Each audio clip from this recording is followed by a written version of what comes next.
Hello student, तो आज की ये वीडियो क्लास 10th वालों के लिए सबसे ज़्यादा इंपॉर्टेंट होने वाली है, क्योंकि आज की इस वीडियो में हम बात करेंगे पूरी किताब से सबसे महत्वपूर्ण जो प्रश्न है उसको आज हम इस वीडियो में डिस्कस करेंगे। और ये मैं आपको गारंटी देता हूँ कि अगर आप ये वीडियो कंप्लीट देख लेते हैं तो आपको जो है विज्ञान से जो आपका 27 फरवरी को जो आपका पेपर होने वाला है उसमें आपका एक भी प्रश्न जो है वो छूटेगा नहीं, ये मैं आपको गारंटी देता हूँ। तो बस आप ये वीडियो जो है वो लास्ट तक देखिएगा ताकि आपको बोर्ड एग्जाम में एक भी नंबर आप छोड़ करके ना आए, आप एकदम 95% प्लस मार्क आप इसमें फोड़ करके आए। तो बस आपको ये वीडियो लास्ट तक देखना है।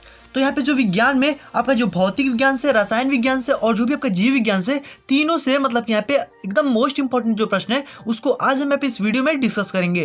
तो विज्ञान में आपको बस केवल इतना अगर पढ़ लेते हैं जो मैं आपको बताने वाला हूँ, ठीक है, तो आपका यहाँ पे बोर्ड एग्जाम में एक भी प्रश्न नहीं छूटेगा, ये गारंटी मैं देता हूँ। तो चलिए फटाफट से वीडियो को शुरू करते हैं। हाँ, वीडियो शुरू करने से पहले आप वीडियो को एक लाइक जरूर से कर दीजिएगा, लाइक करना आप भूल जाते हैं। तो चलिए फटाफट से वीडियो को शुरू करते हैं।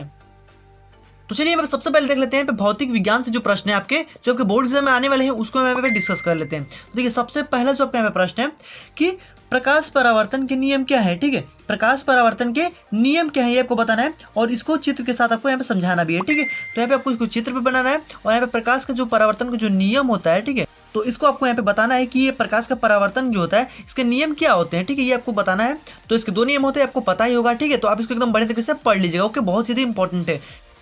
तो चलिए अब जो नेक्स्ट प्रश्न है उसको यहाँ पे देख लेते हैं। तो देखिए हमारा जो सेकंड वाला प्रश्न है क्या है भाई कि एक उत्तल लेंस के सामने उसके प्रकाशिक केंद्र और फोकस के बीच एक वस्तु रखी हुई है, किरण आरेख द्वारा इसको बताना है, ठीक है। मतलब कि एक क्या है कि यहाँ पे प्रकाशिक केंद्र जो होता है, ठीक है, प्रकाशिक जो केंद्र है और यहाँ पे फोकस है, ठीक है, उसके बीच में क्या रखी है, एक वस्तु रखी हुई है जिसका आपको यहाँ पे किरण आरेख द्वारा आपको बताना है, ठीक है। लेंस हमारा कौन सा भाई, तो उत्तल लेंस है, आप उत्तल लेंस इस प्रकार से बनाइएगा और यहाँ पे इसको यहाँ पे प्रकाशिक केंद्र और इसके बीच में एक वस्तु को रख दीजिएगा, ठीक है। और यहाँ पे आपको बताना है इसका किरण आरेख बना करके कि इसका किरण आरेख जो होगा वो कैसा बनेगा, ओके। तो इस प्रकार से आपको यहाँ पे एक क्वेश्चन पूछेगा, ओके। नेक्स्ट जो हमारा प्रश्न है उसको हम देख लेते हैं। तो देखिए नेक्स्ट आपका यहाँ पे प्रश्न है कि वायु के सापेक्ष किसी द्रव का क्रांतिक कोण जो यहाँ पे दिया गया है वो हमारा 45 अंश दिया गया है, ठीक है।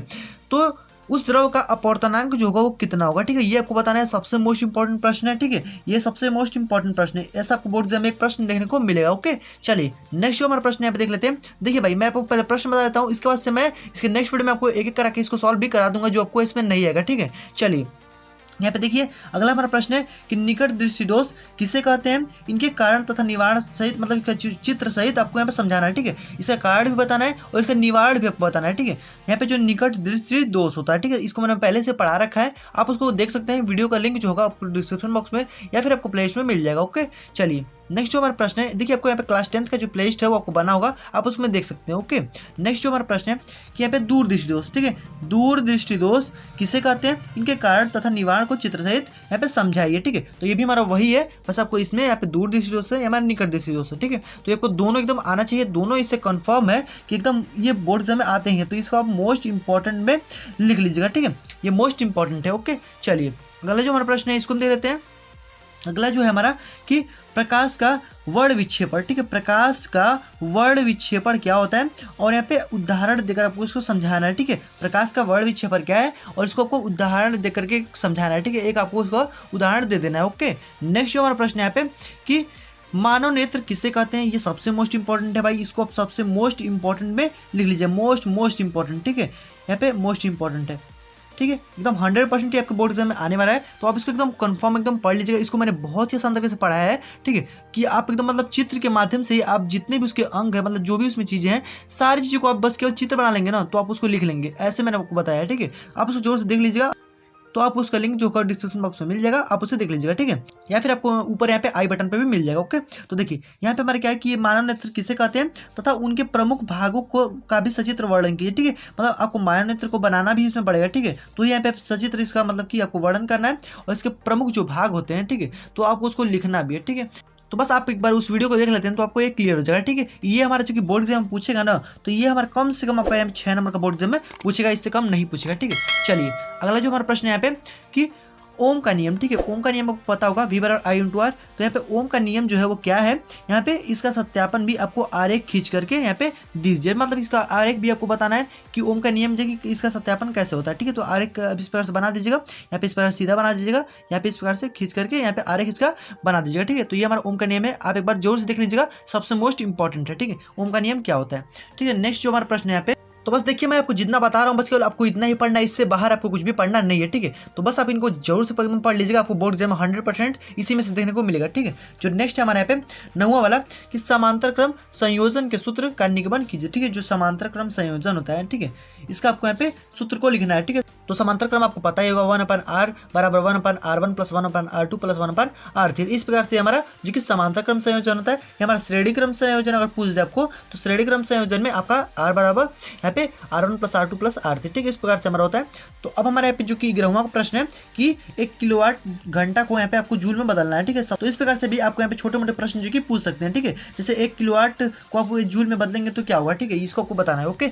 नेक्स्ट जो हमारे यहाँ पे कि बायो-सेवर्ट का नियम क्या होता है, ठीक है, ये भी मैंने आपको पढ़ा रखा है। बायो-सेवर्ट का नियम क्या होता है इसको आप जरूर से देख लीजिएगा, ठीक है। ये भी हमारा मोस्ट इंपॉर्टेंट है, ठीक है, मोस्ट इंपॉर्टेंट, ठीक है। चलिए जो हमारा अगला प्रश्न है देखिए, ये हमारा जो है ना, ये आपको यहाँ पे 3 नंबर में या फिर आपको 6 नंबर में भी पूछ सकता है, ठीक है। तो आप इसको एकदम बढ़िया तरीके से पढ़ लीजिएगा, ओके। नेक्स्ट जो आपका यहाँ पे कि फैराडे के विद्युत चुंबकीय प्रेरण का सिद्धांत लिखिए। जो फैराडे का विद्युत चुंबकीय जो प्रेरण होता है, ठीक है, फैराडे ने जो कि विद्युत चुंबकीय प्रेरण का सिद्धांत दिया है उसको आपको यहाँ पे बताना है, ठीक है। तो यहाँ पे सिद्धांत लिखना है, ये आपका पूछेगा तो यहाँ पे 6 नंबर में पूछेगा, इससे कम आपका नहीं पूछेगा, ठीक है। सबसे मोस्ट इंपॉर्टेंट है, ओके। नेक्स्ट जो हमारा फ्लेमिंग के दाएं और बाएं हाथ का नियम आपको बताना है, ठीक है। बाएं और दाएं हाथ का नियम आपको बताना है, तो ये भी मोस्ट इंपॉर्टेंट है। आप बहुत ही ईजी है, आप एक बार जब देखेंगे ना इसको आप अंगुली में ही आप एकदम मतलब कि बना सकते हैं, ठीक है। बाएं और दाएं हाथ का नियम, ठीक है। तो इस प्रकार से आपको बताना है। तो ये हमारा लगभग आपका 3 नंबर के बोर्ड एग्जाम में पूछेगा, ओके। नेक्स्ट जो हमारे यहाँ पे कि विद्युत मोटर का नामांकित चित्र बना करके इसका वर्णन कीजिए, ठीक है। तो विद्युत मोटर आपने पढ़ा होगा, ये हमारा पूछेगा तो 6 नंबर में बोर्ड एग्जाम में पूछेगा, इससे कम आपका नहीं पूछेगा, ठीक है। ये सबसे मोस्ट इंपॉर्टेंट है। विद्युत मोटर एकदम कंफर्म है कि आने ही वाला है, ओके। इसको मैंने बहुत ही आसान तरीके से पढ़ा है, आप उसका जो लिंक होगा आपको डिस्क्रिप्शन बॉक्स में मिल जाएगा, या फिर आप प्ले लिस्ट में जाकर देख सकते हैं। प्ले लिस्ट में आपको बहुत सारी वीडियोस जो मैं आपको बता रहा हूँ यहाँ पे आपको मिल जाएंगी, ठीक है। तो आप उसको जोर से देख लीजिएगा एक बार, तो बस आपको प्ले लिस्ट एक बार जोर से चेक कर लेना है, ओके। उसमें आपको सारी वीडियोस मिल जाएंगी। नेक्स्ट हमारे यहाँ पे 16वां विद्युत जनित्र, जो हमारा विद्युत जनित्र होता है, ठीक है, का आरेख खींचकर सिद्धांत और क्रियाविधि को स्पष्ट कीजिए। और यहाँ पे ब्रूसों का क्या कार्य होता है ये आपको बताना है, ठीक है। तो मतलब वैसे ही हमारे विद्युत मोटर की जैसे ही हमारी ये भी एक कार्य करता है, मतलब दोनों मतलब इस सेम टू सेम है, समझ लीजिए, ठीक है।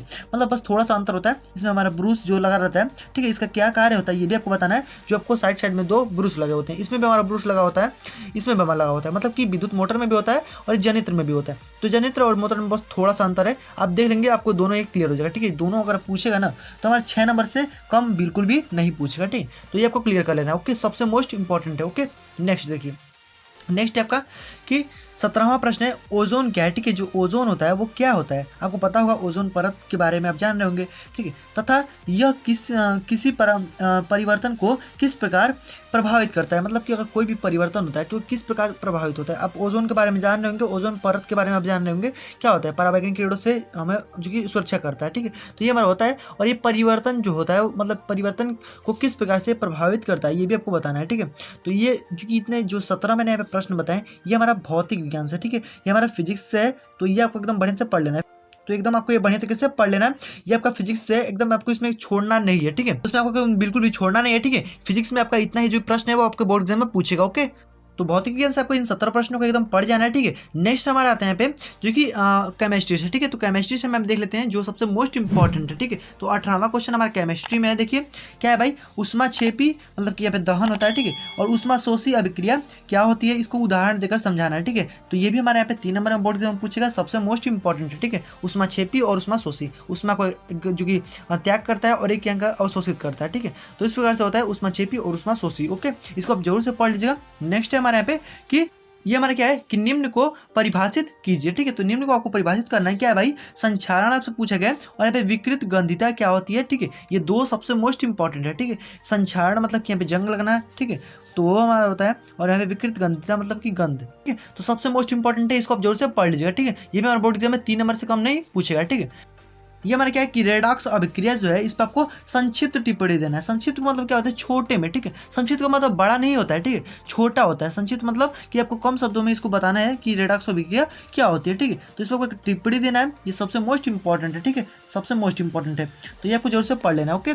नेक्स्ट हमारे यहाँ पे कि देखिए मैं आपको जितना बता रहा हूँ ना बस केवल आपको इतना ही पढ़ना है, इससे बाहर आपको एक भी प्रश्न देखने को नहीं मिलेगा बोर्ड एग्जाम में, ठीक है। चलिए नेक्स्ट जो हमारे यहाँ पे कि रासायनिक अभिक्रिया किससे कहते हैं और यह कितने प्रकार का होता है, उदाहरण देकर के आपको समझाना है, ठीक है। मतलब उदाहरण भी देना है आपको, और यहाँ पे रासायनिक अभिक्रिया किससे कहते हैं ये भी आपको बताना है, ठीक है।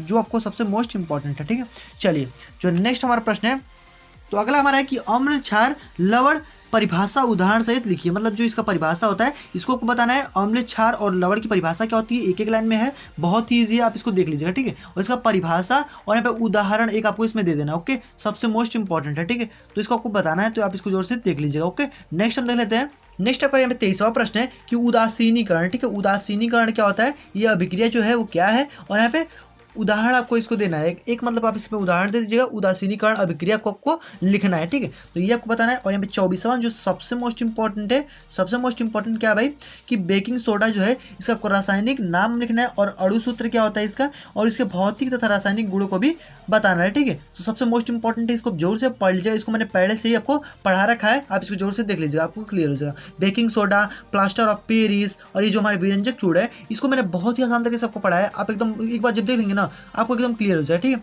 तो ये आपको एकदम प्लास्टर ऑफ पेरिस, विरंजक चूड़, ये तीनों, तो इन तीनों को आपको एकदम पढ़ जाना है। ठीक है, प्लास्टर ऑफ पेरिस किसे कहते हैं, इसे बनाने की विधि और इसके उपयोग भी बताना है। ठीक है, और यहाँ पे विरंजक चूड़ भी हमारा वैसे विरंजक चूड़ की जो की विधि लिखिए तथा इसके भौतिक तथा रासायनिक गुण को बताइए। ठीक है, तो दोनों हमारा एकदम पूछेगा भी ना, तो ये 3-3 नंबर में हमारा ये सब पूछेगा। ठीक है, 3-3 नंबर का। ओके, सबसे मोस्ट इंपॉर्टेंट है। नेक्स्ट हमारा यहाँ पे कि अयस्क व खनिज को परिभाषित कीजिए। अयस्क और खनिज क्या होता है, ठीक है, इसको बताना है।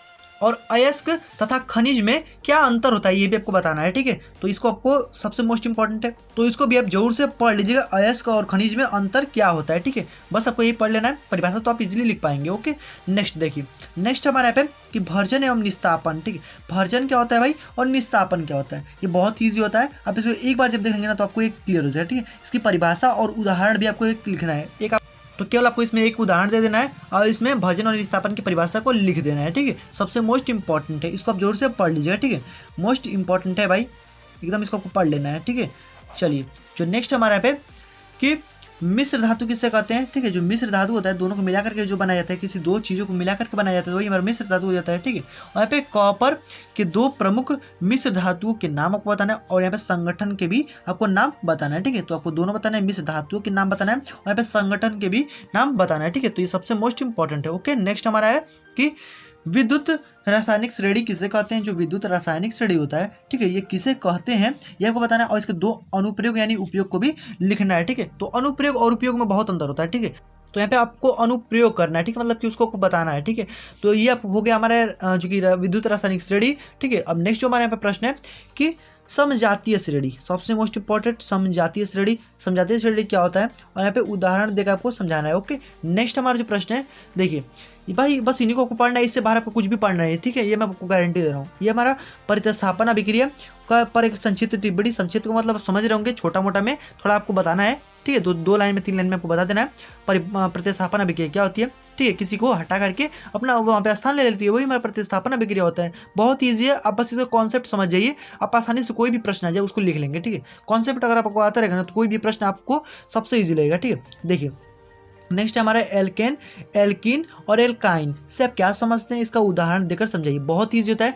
एल्केन, एल्कीन और एल्काइन। ठीक है, तो ये तीनों आपको पढ़ लेना है, बहुत ही ईजी होता है एक एक लाइन में। और इसका जो अणु सूत्र होता है ना, इसको आप जरूर से पढ़ लीजिए। ठीक है, अणु सूत्र। ठीक है, अणु सूत्र को आपको जरूर से पढ़ लेना है, इसका अणु सूत्र आपको भी पूछ देता है। ठीक है, नेक्स्ट जो हमारा यहाँ पे कि एथिल एल्कोहल। ठीक है, एथिल एल्कोहल से एथिलीन कैसे बना है। ठीक है, एथिल एल्कोहल से एथिलीन कैसे बना है, इसको आप एक लाइन में एकदम बता दीजिएगा। ठीक है, बहुत ही ईजी होता है। ठीक है, ये हमारा नेक्स्ट है 35वां प्रश्न साबुनीकरण, जो कि सबसे मोस्ट वेरी मोस्ट इंपॉर्टेंट। ठीक है भाई, देख लीजिए सबसे मोस्ट इंपॉर्टेंट है ये। यहाँ पे साबुनीकरण पर आपको संक्षिप्त टिप्पणी देना है, ये सबसे मोस्ट इंपॉर्टेंट है। ठीक है, संक्षिप्त मतलब कि छोटा में आपको ये पे जो कि इसका रिएक्शन एक बना देना है, जो कि मैंने अभी इसके कुछ मतलब दिन पहले ही मैंने बनाया है इसका वीडियो। ठीक, तो उसको आप एक बार देख लीजिएगा, आपका जो साबुनीकरण है ना ये आपको क्लियर हो जाएगा। ठीक है, बहुत ज़्यादा इंपॉर्टेंट है साबुनीकरण। इसका आपको एक उदाहरण दे देना है। उदाहरण को मैंने बहुत ही आसान तरीके से बताया है कैसे आप उदाहरण को दे सकते हैं, तो उसको मैंने एकदम ट्रिक के माध्यम से बताया, आप उसको जोर से देख लीजिएगा, एक ही बार में आपको क्लियर हो जाएगा। ठीक है, साबुनीकरण। और ये हमारा जो कि बोर्ड एग्जाम में 5 नंबर पूछेगा,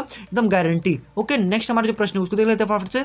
नेक्स्ट आपका जो प्रश्न आता है 36वां प्रश्न कि एस्टेरीकरण। ठीक है, एस्टेरीकरण पर आपको संक्षिप्त टिप्पणी यानी छोटा मोटा आपको टिप्पणी देना है, छोटा सा आपको 2-3 लाइन का बताना है। ठीक है, एस्टेरीकरण के बारे में। और यहाँ पे निर्जलीकरण 37वां जो प्रश्न है, निर्जलीकरण, स्मिट अभिक्रिया और कार्बन की चतुष्फलकीय संरचना जो कि मोस्ट इंपॉर्टेंट है। ठीक है, ये आपको बताना है। और यहाँ पे स्मिट अभिक्रिया भी हमारा मोस्ट इंपॉर्टेंट है। ठीक है, तो देखिए भाई ये तीनों हमारे मोस्ट इंपॉर्टेंट है, इसको आप एकदम पढ़ लीजिएगा। ठीक है, देखिए, और यहाँ पे जो हमारे योगात्मक अभिक्रिया होता है, प्रतिस्थापन अभिक्रिया होता है, इनको तो आपको पढ़ना ही है, ठीक है। देखिए, और ये हमारा जो है मेंडलीव की आवर्त नियम और यहाँ पे आधुनिक आवर्त नियम को समझाइए, ठीक है। मेंडलीव की आवर्त नियम क्या होता है और ये आधुनिक आवर्त नियम क्या होता है, ठीक है। तो दोनों को आपको समझाना है, बहुत ही ईजी होता है। और इसमें आपको दीर्घ वृत्ताकार जो हमारा दीर्घ आवर्त सारणी है, ठीक है, जो इसी में हमारा दीर्घ आवर्त सारणी है, इसके आपको 4 विशेषताओं को भी बताना है, ठीक है। तो अगर आप ये इसको पढ़ लेते हैं ना, तो आप दीर्घ वृत्ताकार से उसको थोड़ा सा कंपेरिजन कर दीजिएगा, आपको ये आ जाएगा, ठीक है। दीर्घ वृत्ताकार आवर्त सारणी, बस इसमें कोई भी दिक्कत नहीं होता है, बहुत ही आसान होता है, ठीक है। आप एक बार देखेंगे, आप इसे पढ़ेंगे ना, इससे कॉन्सेप्ट आप केवल समझ जाएंगे ना, तो आपको इसको आसानी से सॉल्व कर लेंगे। ओके, देखिए नेक्स्ट हमारे यहाँ पे, अब यहाँ पे देख लेते हैं, बात कर लेते हैं हम यहाँ पे बायोलॉजी। तो अब हमारे यहाँ पे बायोलॉजी आ गया, ठीक है, बायोलॉजी। अब हम इससे देख लेते हैं मोस्ट इंपॉर्टेंट प्रश्नों को। तो देखिए, ये हमारे यहाँ पे रुधिर और लसिका में अंतर, रुधिर भाई क्या होता है और लसिका क्या होता है, इसमें आपको कम से कम आपको 3-4 आपको अंतर यहाँ पे आने चाहिए, ठीक है। नेक्स्ट जो हमारा प्रश्न है कि वाष्पोत्सर्जन को प्रभावित करने वाले कारक कौन से हैं, ठीक है। वाष्पोत्सर्जन को प्रभावित करने वाले कारक कौन से हैं, ठीक है। ये वाष्पोत्सर्जन क्या होता है, ठीक है, ये आपको पता होगा। उत्सर्जन क्या होता है कि मान लीजिए जो भी यहाँ पे पेड़ पौधे होते हैं, ठीक है, जो भी अपशिष्ट पदार्थ होते हैं उसको यहाँ पे उस मतलब कि वाष्प के रूप में यहाँ पे जो कि निकाल देते हैं, तो ये हमारा वाष्पोत्सर्जन होता है, ठीक है। बहुत ही ईजी है, इसको प्रभावित करने वाले आपको कारक बताना है कौन से हैं, ठीक है, ये आपको बताना है, ठीक है। तो ये आपको यहाँ पे बहुत ज़्यादा इंपॉर्टेंट है, इसको आप एकदम मोस्ट इंपॉर्टेंट में आप लिख लीजिएगा, ठीक है, बायोलॉजी में। ओके, नेक्स्ट हमारे यहाँ पे पाचन तंत्र सबसे मोस्ट इंपॉर्टेंट, ये आपका 6 नंबर में बोर्ड एग्जाम पूछेगा, पाचन तंत्र किसे कहते हैं, ठीक। तो इसी में आपका जो मानव का सचित्र वर्णन है ना, अब उसको जोर से देख लीजिएगा, ठीक है। तो यहाँ पे पाचन तंत्र आप किसे कहते हैं, उसकी प्रक्रिया जो है इसको आपको यहाँ पे वर्णन करना है, ये आपको 6 नंबर में पूछेगा बोर्ड एग्जाम में, ठीक है। तो आपको पढ़ लेना है। नेक्स्ट हमारे यहाँ पे सबसे मोस्ट इंपॉर्टेंट भाई, सबसे मोस्ट इंपॉर्टेंट, ठीक है, 6 नंबर में बोर्ड एग्जाम पूछा था, अभी पिछले साल ही पूछा था, ठीक है। यहाँ पे देखिए, यहाँ पे एक हमारा जो मानव का सचित्र वर्णन भी पूछा था, मतलब कि यहाँ पे जो पाचन तंत्र होता है और यहाँ पे जो मानव के हृदय का जो आंतरिक संरचना होता है, इसकी क्रियाविधि को भी पूछा था इसके पिछले साल ही, ठीक है। तो 2022 में ये हमारा पूछ चुका है। ओके, तो आप इसे जोर से पढ़ लीजिएगा, दोनों एकदम मोस्ट इंपॉर्टेंट है। इसमें से हमारा एक जो प्रश्न है एकदम फिक्स है कि आपको बोर्ड एग्जाम में देने को मिलेगा, ठीक है। और हमारा नेक्स्ट टाइम पे प्रश्न आता है 44वां प्रश्न कि परिवार नियोजन से आप क्या समझते हैं और यहाँ पे परिवार का क्या महत्व है, ठीक है। तो ये आपको बताना है, परिवार का महत्व बताना है और यहाँ पे परिवार नियोजन जो है ये आपको बताना है। ओके, ये भी मोस्ट इंपॉर्टेंट है। ये हमारा अगला है 45वां क्वेश्चन कि यहाँ पे नर और मादा जनन तंत्र का सचित्र वर्णन कीजिए, ठीक है। ये भी आपको बोर्ड एग्जाम पूछेगा और ये हमारे 6 नंबर में बोर्ड एग्जाम में पूछेगा, ठीक है। नर और मादा जनन तंत्र को आप एकदम बढ़िया तरीके से पढ़ लीजिए, ठीक है। चलिए नेक्स्ट हमारे यहाँ पे गर्भ निरोधक जो है ये की विधियाँ क्या है, मतलब जो गर्भ निरोधक मतलब गर्भ में जैसे कि नहीं होता है संतान न आए, ठीक है, इसलिए हम निरोध करते हैं, ठीक है। तो मैं मतलब निरोधक बनाते हैं, तो यहाँ पे इस प्रकार से हमारे इसकी विधियाँ कौन कौन सी है ये आपको बताना है, ठीक है। तो इस प्रकार से आपको लिखना है। और यहाँ पे जो नेक्स्ट है हमारे यहाँ पे कि मेंडल के नियमों से आप क्या समझते हैं, जो मेंडल है, ठीक है, इनके नियम क्या है भाई, इसको आपको बताना है। यहाँ पे आप इसे क्या समझते हैं, इसको आपको यहाँ पे संक्षिप्त में आपको दे सकता है, मतलब छोटा में आपको यहाँ पे दे सकता है, ठीक है। नेक्स्ट हमारे यहाँ पे प्रश्न है कि लिंग निर्धारण का सचित्र वर्णन कीजिए, मतलब जो लिंग निर्धारण होता है, ठीक है, इसका आपको यहाँ पे संचित्र वर्णन करना है, ठीक है। ये भी मोस्ट इंपॉर्टेंट है। नेक्स्ट हमारे पे लयमार्कवाद, ये सबसे मोस्ट इंपॉर्टेंट, ठीक है।